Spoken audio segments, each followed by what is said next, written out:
Good morning at mapagpalang araw po sa ating lahat. At ngayon ay second day ng camping. So dumating kami kagabi ay gabi na. Wala na kaming makita. At nakalimutan, sabi ni Moshi, nakapag-camping na kami dito. At natatandaan ko na nakapag-camping na nga kami dito. Lagi po kasi kaming nagka-camping kaya nakalimutan ko na. At napakagandang panahon, nung mga oras na to ay napakaganda ng panahon. Lahat ay nakikita mo na talagang nagsibol. Actually, kapag ka nagda-drive po kami, ang bukang bibig ko, oh, it looks so beautiful, it looks so beautiful. At nagsisink in sa akin na, ay kasi kaya lahat mas lalong maganda dahil makulay. Lahat nagsisibulan na. Anyways, ma-share ko lang sa mga hindi pa po nakaka-experience ng camping ay napaka-peaceful talaga. So, kung nasa bahay tayo, no, ang gigising sa atin alarm clock o yung ingay ng kapitbahay mo. Relate ka ba na nagigising ka sa ingay ng kapitbahay mo? Pag nag-camping ka, ang gigising sa'yo yung mga huni ng iba't ibang ibon. Yun ang nakakahalina pakinggan. At paglabas mo ng tent mo, ang susunod mong maririnig o ng RV mo, yung, anong tawag dito, lagaslas ng mga dahon sa puno. Napakapayapa niya. Sobrang peaceful niya to the point na napakatahimik talaga. Pag naglakad ka, yung footsteps mo ay maririnig mo. Yun ang isang sign kapag sobrang tahimik ng lugar. Kapag sarili mong footsteps ay maririnig mo. Etong pinagcampingan namin noong 1800s, dati siyang isang hotel para sa mga mayayamang tao. 100 years ago, nasunog siya. Tapos, ginawa na siyang campground. At eto na nga siya. Kaya kapag nilibot mo to, may mga ruins kang makikita. Ala-ala na bakas ng nakaraan. Meron din ditong farmhouse kaso hindi na namin napuntahan. Itong si Cookie, every morning, para siyang para siyang papasok sa trabaho. Lagi siyang on the go, yan, aamuyin niya rito, aamuyin niya dyan. Parang lagi siyang may hinahanap. Ano kayang mahanap niya ngayon? Ayan. So, sa mga oras na to, si Lincoln ay tulog pa. Si Lance yung pinakanaunang nagising sa amin. Lumabas siya, ginamit niya na yung metal detector niya. Samahan niyo po kami ngayon. Ano kaya ang mga kwento ko? Ano kaya ang mga maishishare ko sa ating camping adventure?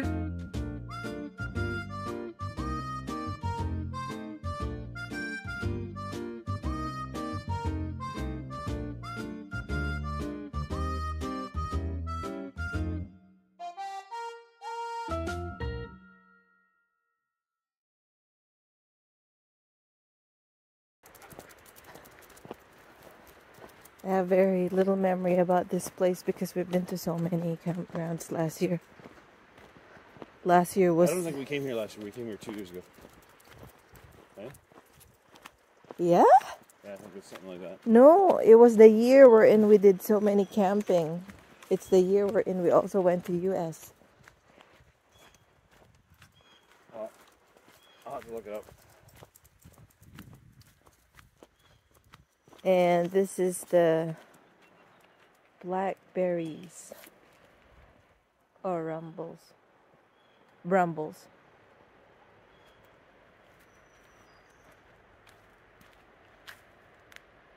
If I have a really, really big backyard, I'll be planting this. But I have a very small backyard.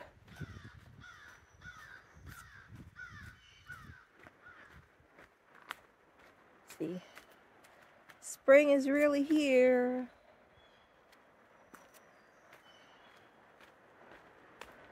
Oh wow, this flower is so lovely. Look at that.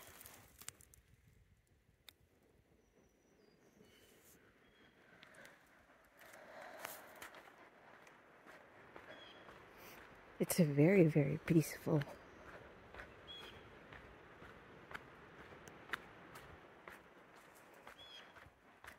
Cookie's really happy right now. She gets to explore. That's nice. They put that so the rocks will not go anywhere. And whenever you go to the beach, you're always going to see no lifeguard. Water safety is your responsibility. And for those who don't know, if it's an emergency, you dial this number, 911, that no one's ever heard of before. Ooh! There's a bunch of birds.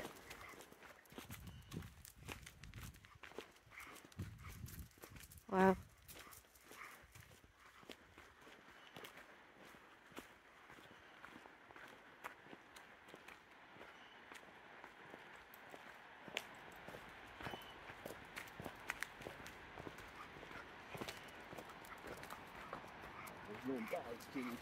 There's nobody here yet.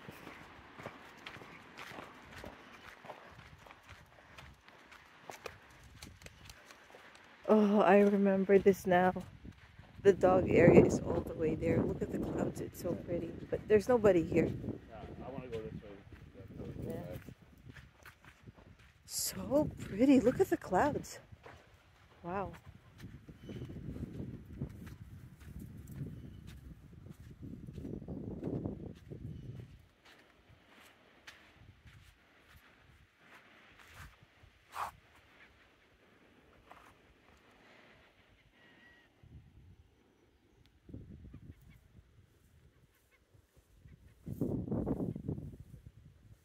I want to feel the sand on my feet.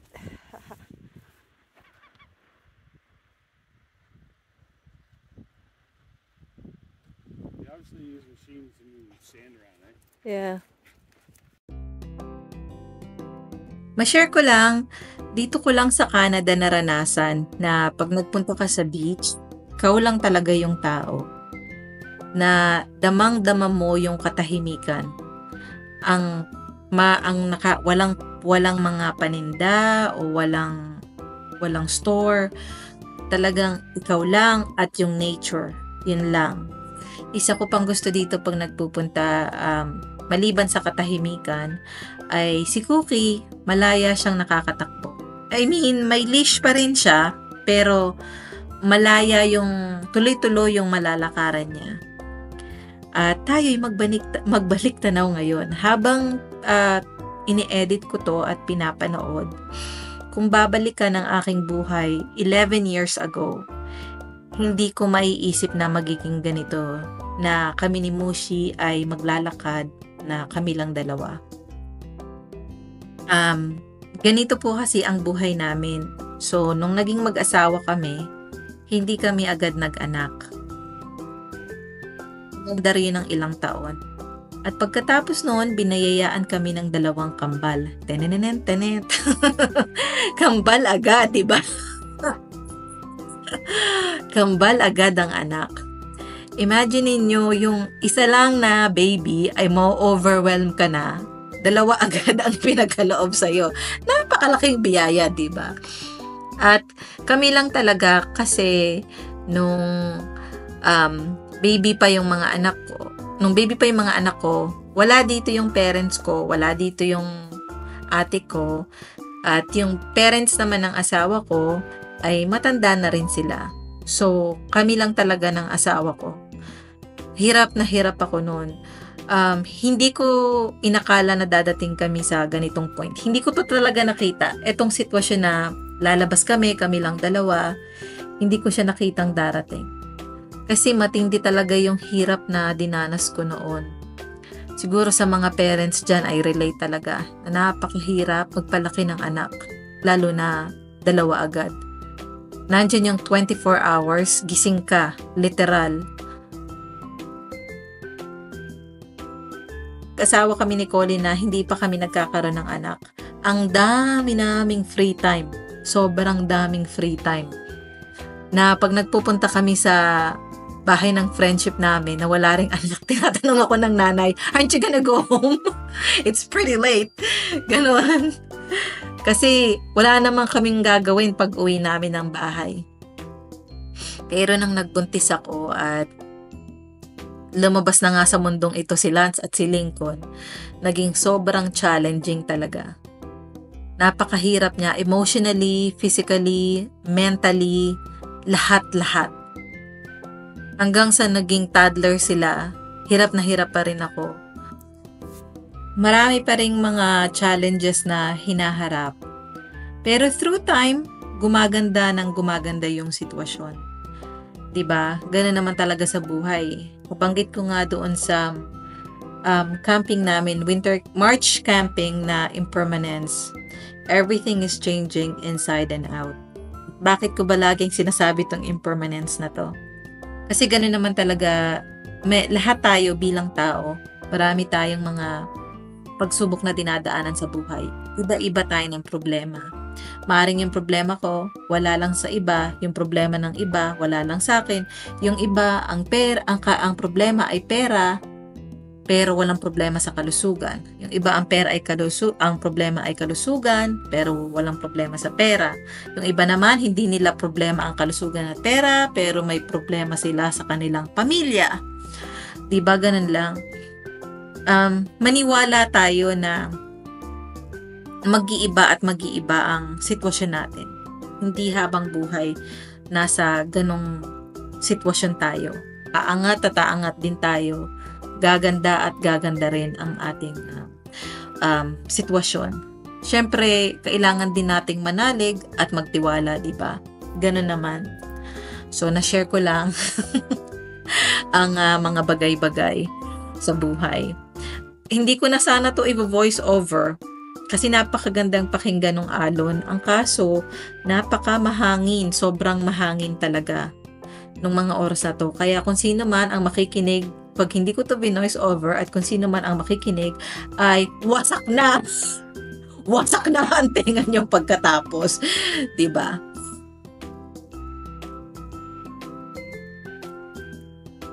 So, ma-share ko na rin, second time kasi namin dito sa campground na to. Yung first time namin, fall na nun nung nagpunta kami dito. Hindi kami nag-swimming. Although mukhang maganda yung panahon, hindi rin kami nag-swimming. Gusto ko sanang i-try kaso hindi ko nadala yung bathing suit ko. O diba? Diba? Lakas ng hilig. Mag-swimming sa spring. Although ngayong oras na to na binu-voice over ko, summer na. June na kasi. Pagtungtong ng June sa Canada, officially, summer na siya. Kahit hindi pa summer feels, summer na talaga.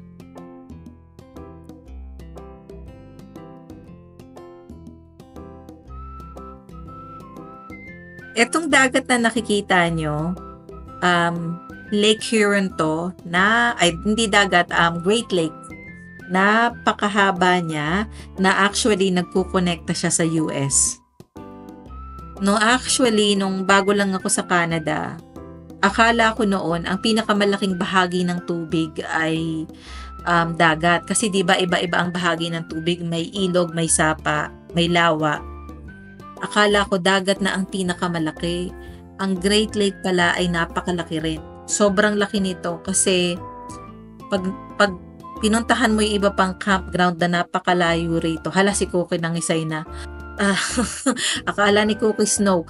Miss na kasi ni Cookie yung snow. Kaya naging isay-isay siya dyan. Pag nagpunta ka sa ibang campground na ilang oras ang layo dito, ay kakonekta niya pa rin to at kukonekta pa siya sa US. So, ganun kalaki tong Great Lake na to.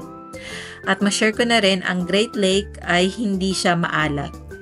So, diba sa Pilipinas, ang dagat natin ay maalat. Diba kapag nag-swimming ka, mahapdi sa mata, o hindi ko lang alam sa iba, nasanay na sa hapdi sa alat ng dagat. Dito, sa Pilipinas kasi hindi ko kayang ibuka yung mata ko sa alat ng dagat. Baka meron dyang iba na kaya, ako hindi. Parang, sakit. Tapos, di ba yung texture ng buhok mo mag-iiba? So, sa mga hindi pa po nakaka-experience ng Great Lake, na mag-swimming sa Great Lake, ay mai-share ko lang. Pag nag-swimming ka sa Great Lake, ang tubig ay hindi maalat. Siguro para lang siyang sapa. Ganun. Para lang yung tubig na lumalabas sa faucet. Ganun lang. walang alat, walang ano. Kaya maaari mong idilat yung mata mo, hindi ka masasaktan. Ganon. Yun lang, 'di ba, kapag maalat ay may buoyancy. Dito, yan, drift. Ay, anong tawag dyan? Basta yan, namamangha ko dun sa mga ganyang kahoy na lumilinaw, kumikinis dahil sa hampas ng alon through time, kumikinis sila. So, dito, walang alat, mas gusto ko siya mag-swimming kaysa sa dagat.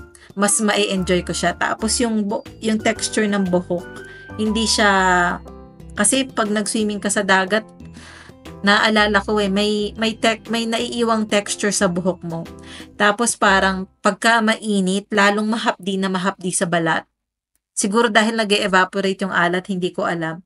O kung siguro sanay ka nang mag-swimming sa dagat, hindi mo na mapapansin yung mga bagay na yun kasi nakasanayan mo na, 'di ba? So dito okay lang na dumilat ka, walang alat sa mata, hindi mahapde.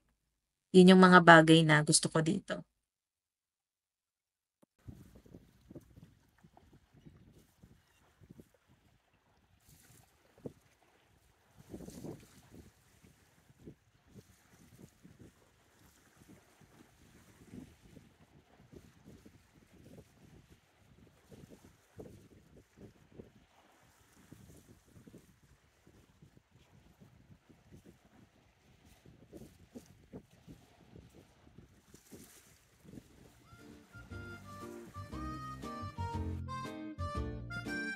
At dahil nasa vlog ngayon si Cookie, ay ma-share ko na rin, kung kayo ay nagbabalak bumili ng aso, ay isipin nyo mabuti.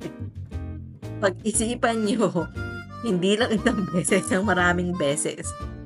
Kasi, alam ko for sure relate dito yung mga fur parents. Kapag kaalis ka ng bahay, kailangan mong isaalang-alang gaano ka katagal mawawala. Kasi iiwanan mo yung aso mo, diba? O kung anumang fur baby ang meron kayo. Iiwanan nyo siya. Kung magpupunta naman kayo ng hotel, kailangan checkin nyo rin yung hotel na pupuntahan nyo kung allow ba yung mga fur babies nyo. Sa mga campground naman, merong mga campsite na no dogs allowed. May mga area na dogs allowed. Sa mga beach, may area na no dogs allowed at may area rin na dogs allowed. At napakamagastos din ng aso. Sobrang magastos kasi kaya kay Cookie, kaya siya naging magastos. Kasi may insurance siya. Pero ang covered lang ng insurance niya, yung halimbawa may emergency na operation na hindi disgrasya na hindi inaasahan, yung mga ganong bagay, disgrasya na hindi inaasahan, yun yung covered sa insurance ni Cookie. So, buwan nagbabayad kami. Tapos, yung ibang mame-mention ko ay nasa per parent na kung gusto nila. Yung para sa tick prevention month. Ano na yun? Nasa sayo na yun kung gusto mong bumili ng pills para sa aso mo o sa fur baby mo. So, si Cookie, dinadala namin sa vet. Bumibili kami noon. Tapos, yung deworming, yung i-check yung aso mo. Nasa per parent na rin yun kung gagawin yun. Tapos, isa pa, yung may nagtanong kasi sa akin na may dumi sa mata si Cookie. Yung nagpunta kami ng garden center, yung nag-aamoy-amoy siya. Hindi iyon dumi. Noon, mas malala pa siya. Yung parang may mancha sa gilid ng mata niya. Tapos, ni-research ko na siya kung ano ba yun. Ang nabasa ko na sa aso na breed na katulad ni Cookie. Si Cookie kasi ay Bichon Frise. Pure breed siya.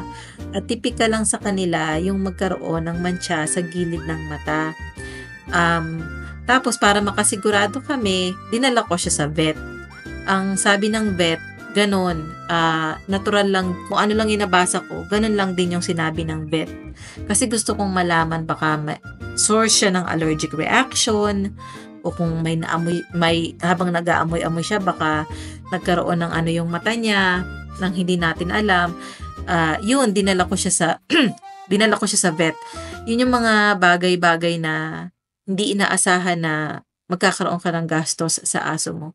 Pero, yun ang pinakamalaking pero, walang katumbas kapag sinalubong ka ng aso mo. Kapag dumating ka ng bahay at sinalubong ka ng aso mo, super very rewarding talaga siya. At napaka-loyal. Talagang makikita mo ang mga aso ay sobrang loyal sa human nila. Si Cookie, napag-alaman namin kapag gabi, mas gising pala siya, nagbabantay siya, tapos kakahol-kahol siya. Yun lang idea na nagbabantay yung aso mo, yun. Tapos kapag mahihiga ka na, tatabihan ka nila. Alam mo yun, kapag kahit nasaan ka, didikitan ka nila. Kahit anong gawin mo, mamahalin at mamahalin ka nila. Diba, napakasarap no na kahit anong mangyari ay may magmamahal sa'yo nang walang hinihinging kapalit, nang walang kaangal-angal. Nandiyan lang para sa'yo. So, yun yung ligaya na naibibigay sa amin ni Cookie. Sobrang blessed. Yung love na ibinibigay niya sa amin talaga ay walang katumbas at napaka-great additional siya para sa family namin at super big blessing. So, pinagpapasalamat namin na si Cookie ay dumating. Although, hindi talaga siya dumating. Dahil si Cookie ay binili namin. Diba? Hindi siya dumating. I mean, si Cookie ay isang biyaya. Siguro relate sa akin yung mga fur parent dyan. Comment down below.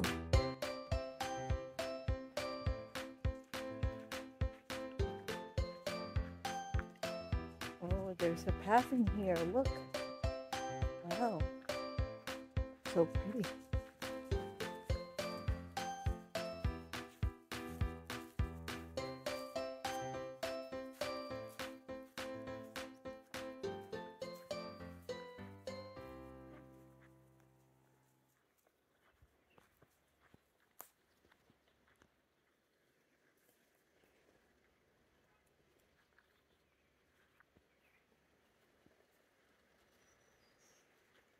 I guess this is the wrong way. Oh. Well, it's a 50-50 chance. You get to see a little river. Who wants to jump? So this is totally adventure with my husband. Oh, so it is the very first Let's hear it in time. the comments if we're going to survive this. It is the very first time that I last year we saw this, but on a different angle, that the river is actually connected to the Great Lake. So this is the first time I'm able to capture it closely, because last year I did, but from afar. So we're all gonna witness this for the first time. I'm so happy that I'm able to share with you this experience. So this is the river. And see how sometimes we get these twigs and other stuff in the Great Lake, and we're wondering why we see that. It's because it is connecting to the Great Lake.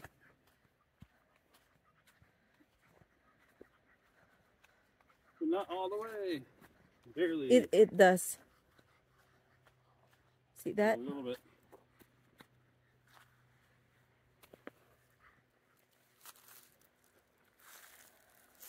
There you go. Wow.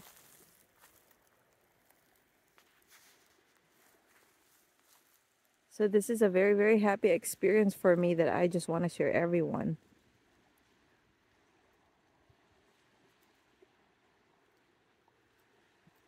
So there's a Great Lake. This Great Lake is actually extremely big, that it's connected all the way to USA. Yeah, on the other side of the US. Yeah, and the other side of US. So there's a Great Lake, and this is the river.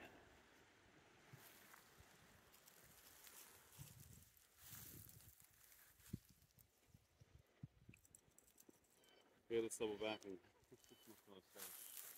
I have to go down. just jog. Cookie wants to go to the river. Aw, so sweet. Come on, Cookie. There you have it. Oh, so pretty. Wow.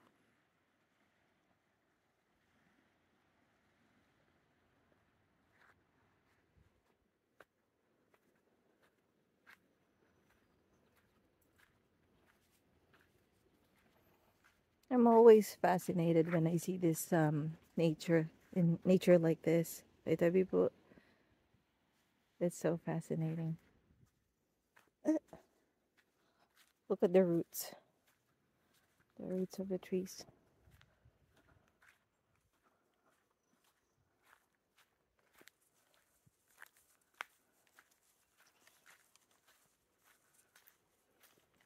Cookie will find a way. You'll find a way, Cookie. All these new sprouts. Yeah, lots of sprouts.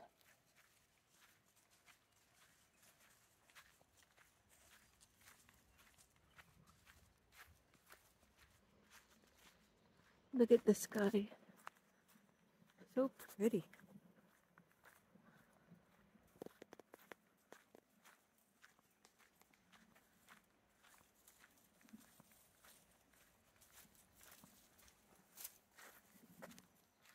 Let's go. Go.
Looks like it's cement, eh? Yeah.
Oh, she wants to smell that little part of the, what is it?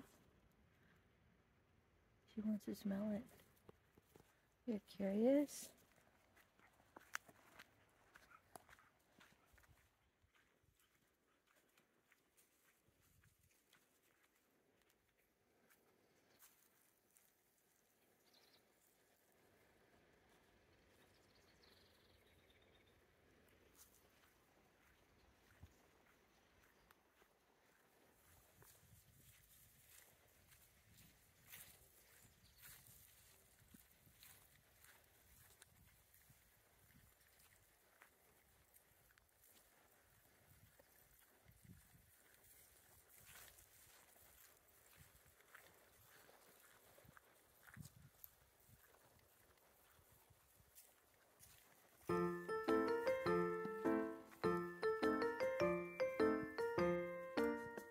Ma-share ko na rin kung nararamdaman niyo yung nararamdaman ko. Kapag ako ay naglakad sa neighborhood, mas ramdam ko kagad yung distance at saka parang mas pagod.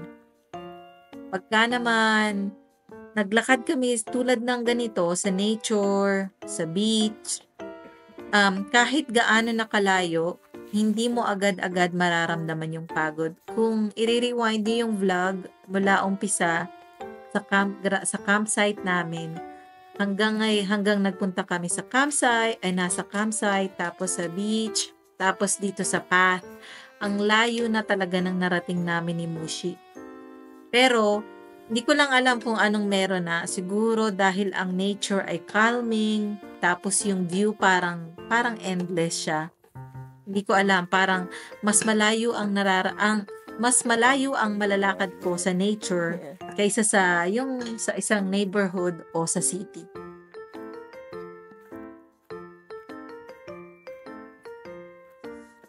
Buti na lang nung mga oras na to, walang mga squirrel sa pali-paligid. Kasi si Cookie, kapag nakakakita siya ng squirrel, napapraning talaga siya. At speaking of squirrel, ma-share ko na rin yung experience ko. Noong bagong-bago pa lang ako dito sa Canada, nung nakakita, kasi dumating ako dito, end na ng fall, ilang araw lang, nag-snow. Actually, nag-i-snow na. Tama, nag-i-snow na. Naalala ko yan. Kasi bumili kagad kami ng boots. Kasi nung dumating ako dito sa Canada, ang suot ko, doll shoes. Bumili kagad kami noon ng winter boots. At naalala ko, There it is. nakita ako ng squirrel, tawag dito, tuwang-tuwa ako. Di ba? Oh, Tuwang-tuwa talaga ako you nang found- nakakita finally ako ng found the squirrel. lake. Sa mga nagpunta yung mga Pilipino na nagpunta sa ibang bansa na nakakita ng squirrel, comment down below kung anong naramdaman nyo. Manghang-mangha talaga ako to the maximum leveling. Tapos, nagumpisa na akong makakita ng mga geese, ng mga bibe. Ang nasa isip ko, bakit sila pakalat-kalat? Bakit wala bang may-ari sa kanila? Hindi ko lang alam kasi sa Pilipinas, kasi sa Maynila nga ako lumaki. Hindi ko alam, nagpapakalat-kalat ba ang mga bibe doon? Kasi ang naalala ko, ang mga bibe ay pagmamay-ari ng isang tao, pagmamay-ari. Wala sila sa wild. Na culture shock ako. Yung mga geese, pakalat-kalat lang, hindi hinuhuli, hindi kinakain.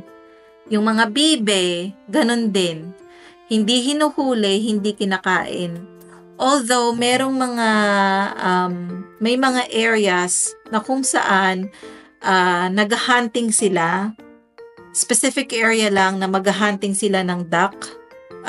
Pag nag-hunting sila, usually gumagawa nun for fun lang, ganon. Yun, culture shock talaga sa akin yun. Tapos ang mga tao dito, hindi rin nila hinahanap yung itlog ng geese para lutuin, ganon. Ganon. Oh, nakakashock talaga. Kasi pagkain sila, 'di ba? Pagkain sila, 'di ba? Tapos pag nag-camping ka, yung ganito o kahit hindi ka nagka-camping, yung tawag dito, nag-country driving ka. Sa country driving, layo nang nila ang inakyat namin, oh. Tignan nyo po, i-rewind nyo, ay, napakalayo talaga.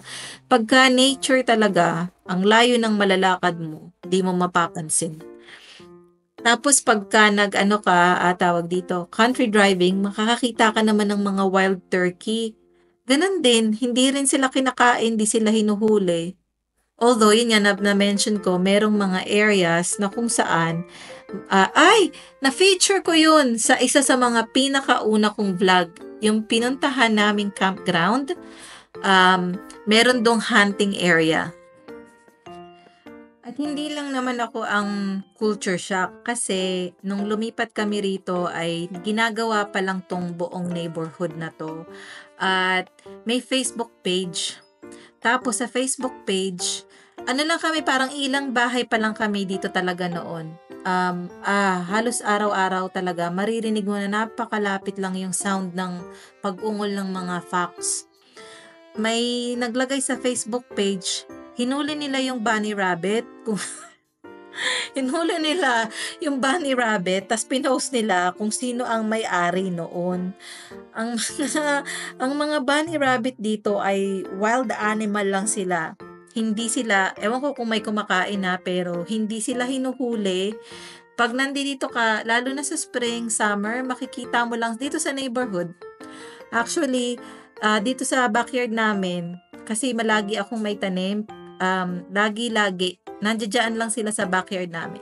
Siguro kadarating pa lang nung mga lumipat dito sa Canada, hinuli nila, nilagay nila sa Facebook page na kung sino ang nagmamay-ari noon.